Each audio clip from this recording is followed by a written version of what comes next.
Oh my gosh, you are not going to believe how simple this is. I'm Luisa Hart, and today I am pulling back the curtain on one of the biggest beauty secrets that the dental industry absolutely does not want you to know. We are talking about getting genuinely, dramatically whiter teeth from your own kitchen for about $3. $3. No dentist appointments, no sketchy whitening strips, no weird contraptions strapped to your face. Just two humble little ingredients that are probably already sitting in your home right now, waiting to transform your smile. And listen, I know what you're thinking. Luisa, come on, if it were that easy, everyone would be doing it. But here's the thing, people are doing it. And once I break down the actual science behind why this works, you are going to feel like you've been handed a golden ticket. So buckle up, because we're going deep today. We're talking teeth whitening, we're talking oil pulling, and then, oh, this is the part that genuinely shocked me. We're going to talk about something called leaky gums, and why the bacteria in your mouth might literally be affecting your heart and your brain. Yeah, it gets intense. Stay with me. Let's start with the magic. The 2-ingredient whitening paste that actually works. All right, ingredient number 1, baking soda. I found a whole box of this at my local store for $1.79. That's it, less than $2. Now, baking soda is incredible because it has this gentle, mildly abrasive texture that essentially acts like a microscopic scrubbing brush on the surface of your teeth. It buffs away stains. It disrupts plaque. It's soft enough that it won't scratch your enamel, but it's powerful enough to actually make a visible difference. This stuff has been used for oral care for literally over 100 years, and there's a very good reason for that. Ingredient number 2, hydrogen peroxide. Now I want you to listen carefully here because this part is really important. When you go to the store to pick this up, you are looking for hydrogen peroxide that says 3% or less on the label. 3%.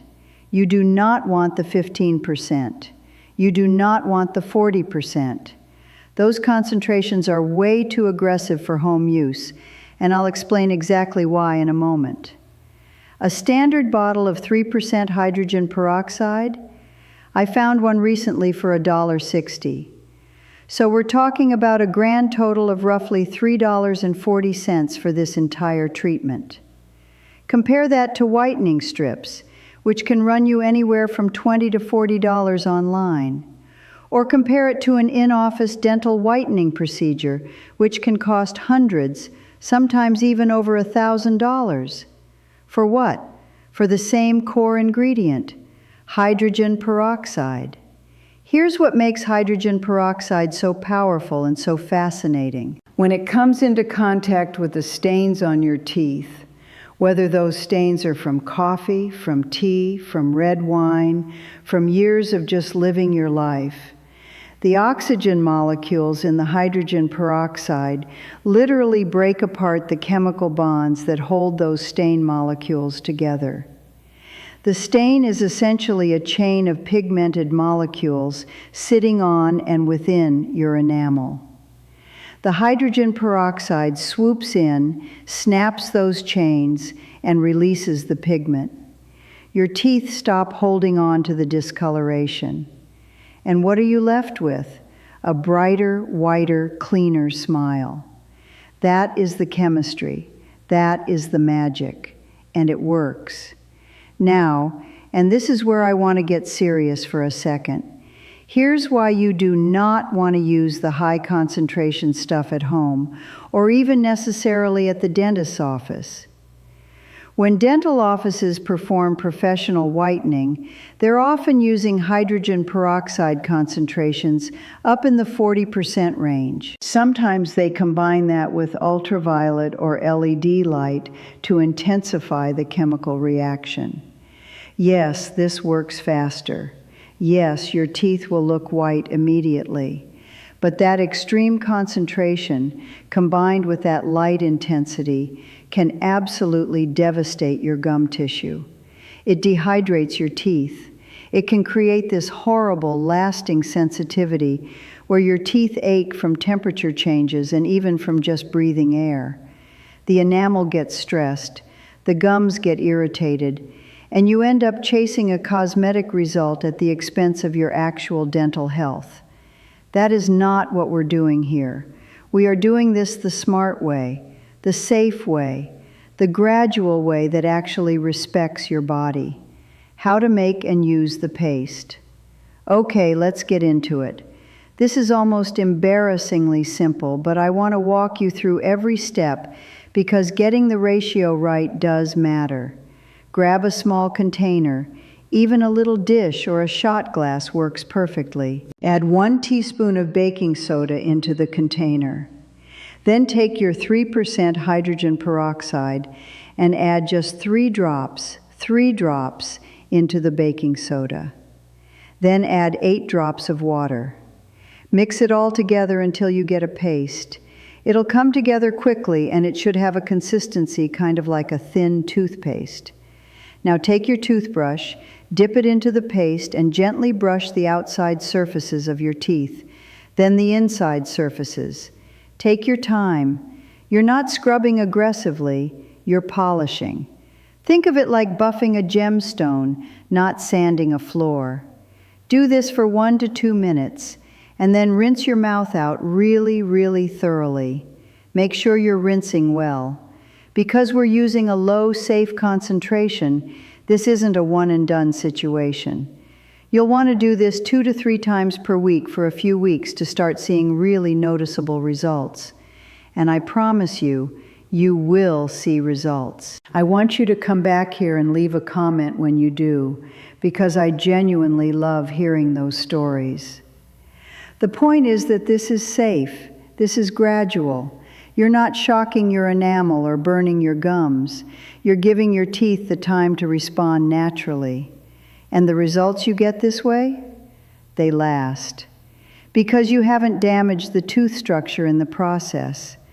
Side note, this paste also has antibacterial properties. So while you're whitening, you're also knocking out some of the bacteria in your mouth that can cause bad breath and contribute to plaque buildup. It's a multitasker. Love that for us. Oil pulling, the ancient practice making a massive comeback. Okay, have you heard of oil pulling? If you've spent any time in wellness spaces online, you've definitely seen people talking about swishing coconut oil around in their mouths. And maybe you've thought, okay, but why? Let me explain, because the history and the science here are actually really cool. Oil pulling is an ancient Ayurvedic practice. It originated thousands of years ago in traditional Indian medicine. And back then, they weren't using coconut oil. They were primarily using sesame seed oil, which you can still absolutely use today if you want to stay true to the original method. But coconut oil has become the modern go-to, and honestly, it makes sense. Coconut oil has a much more pleasant, mild taste. It's widely available, and it's incredibly effective. Here's what you do.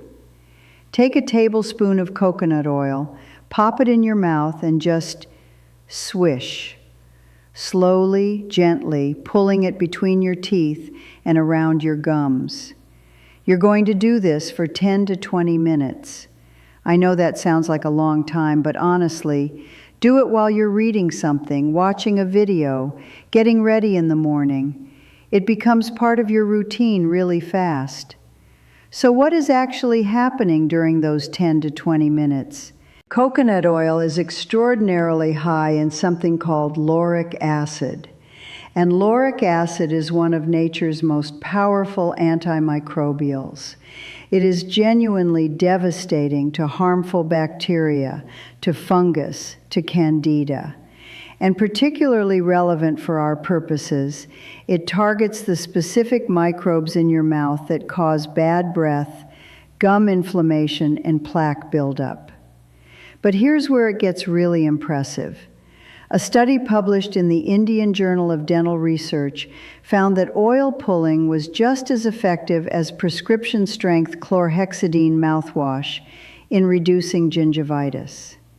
Gingivitis, a prescription mouthwash, matched by coconut oil. Let that sink in.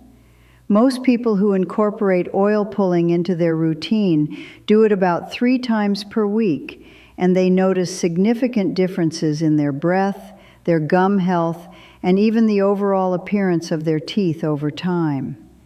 Now, one very important note. After you finish swishing, spit the oil out into a trash can, not your sink. Coconut oil solidifies at cooler temperatures and will absolutely clog your pipes over time. Ask me how I know. Actually, don't. It's a painful memory involving a very annoyed plumber. The sugar, vitamin C, and gums connection that nobody is talking about. All right. This next section is the one that genuinely blew my mind when I first learned about it, and I think it's going to do the same for you. We're going to talk about the relationship between sugar and vitamin C, and what it means for your gum health in a way that is way deeper than you'd expect. First, let's talk about scurvy. You've heard of it, right? That disease that sailors used to get on long voyages?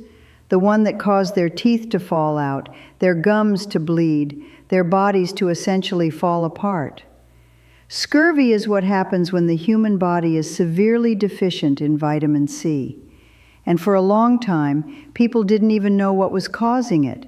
They just knew sailors were dying from this mysterious illness. The solution turned out to be as simple as citrus fruit. But the lesson is enormous. Vitamin C is absolutely foundational to the health of your body, and your mouth is one of the first places that a deficiency will show up. Here's why this matters so much. One of the most critical things vitamin C does in your body is support the production of collagen. Collagen is the protein that holds your tissue together, including the tissue of your gums. When your collagen is strong, your gum tissue is tight, firm, and creates a sealed barrier between the outside world and your bloodstream. When your collagen is compromised, that tissue starts to break down. It gets loose.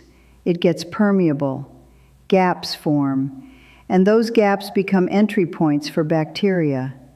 Now here's the plot twist. Here's the thing that most people have never heard, and it's so important. Glucose, plain old sugar, has a molecular structure that is remarkably similar to vitamin C.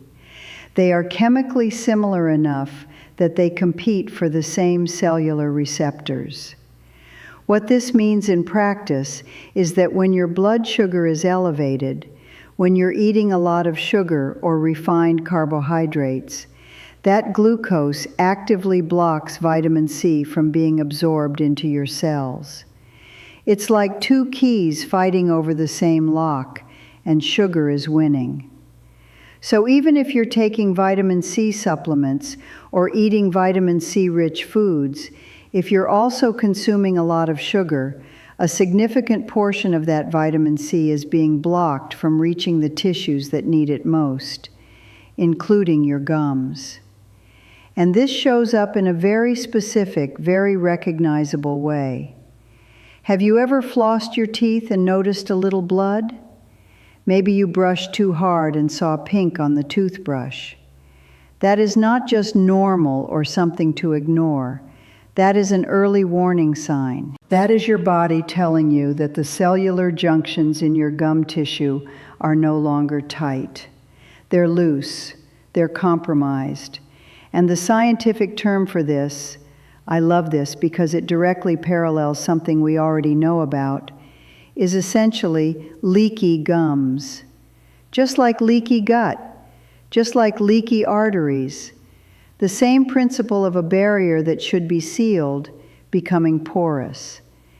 And now I need to tell you why this is so much more serious than just a cosmetic issue, because this is the part that genuinely stopped me in my tracks when I first read about it. Leaky gums, the mouth-body connection that could change everything. Scientists and researchers have been uncovering something extraordinary over the past couple of decades. The bacteria that live in your mouth, the ones associated with gum disease, with plaque, with inflammation, are not staying in your mouth. When the gum barrier is compromised, when those tight junctions in your gum tissue are broken down by sugar-depleted vitamin C levels, bacteria gain access to your bloodstream. They travel, and they've been found in places that frankly should terrify us all a little bit, in the plaques that build up inside arteries, contributing to cardiovascular disease. And disturbingly, they've also been isolated in the amyloid plaques found in the brains of Alzheimer's patients. Let me say that again because I want it to land. Dental bacteria, in arterial plaques, in brain plaques associated with Alzheimer's. The mouth is not isolated from the rest of the body. It is an entry point. It is a gateway. And the health of your gums, which is directly connected to your sugar intake, your vitamin C levels, your oral hygiene practices, has implications that extend far, far beyond your smile. This is not meant to scare you. It's meant to empower you, because everything we've talked about today, the whitening paste, the oil pulling, the awareness of sugar's impact on vitamin C, all of it works together to build a healthier oral environment. A cleaner mouth with less bacteria, less inflammation, less plaque, and a gum tissue that is strong, sealed, and not allowing pathogens to sneak into your bloodstream. Cutting back on sugar isn't just about your waistline or your energy levels. It's about protecting the integrity of your gum barrier. It's about making sure the vitamin C you consume actually reaches the collagen-producing cells in your tissue. It's about keeping those tiny gaps sealed so that harmful microbes stay exactly where they belong, out of your blood, out of your arteries, and nowhere near your brain. Bringing it all together. So let's recap what we've covered today, because honestly, this was a lot, and all of it is incredibly actionable. Number 1, for whiter teeth, make your 2-ingredient paste with 1 teaspoon of baking soda, 3 drops of 3% hydrogen peroxide, and 8 drops of water. Brush gently for 1 to 2 minutes, 2 to 3 times per week. Rinse thoroughly. Be consistent. Be patient. You will see the change. Number 2, consider adding oil pulling to your weekly routine. A tablespoon of coconut oil swished for 10 to 20 minutes 3 times a week. Your gum health, your breath, and even your teeth color can all benefit. Spit it in the trash when you're done. Your plumber thanks you. Number 3, watch your sugar intake. Not just for the obvious reasons, but because sugar is literally blocking vitamin C from reaching your gum tissue. If your gums bleed when you floss, take that seriously. Add more vitamin C-rich foods to your diet. Reduce the sugar that's competing with it. Give your gum collagen what it needs to stay strong and sealed. And number 4, and this is the big picture takeaway, understand that your mouth is the beginning of a system that runs through your entire body. The health or disease in your gums does not stay in your gums. Protect your oral barrier like it matters, because it does. It absolutely does. I am Luisa Hart, and I am so glad you're here taking your health into your own hands. This is exactly the kind of knowledge that changes the way people live. Share this with someone who needs it, and I really mean that, because there are people in your life right now who are spending hundreds of dollars on dental whitening treatments or ignoring their bleeding gums without knowing any of this. Come back and tell me your results. I read every single comment. and I will see you in the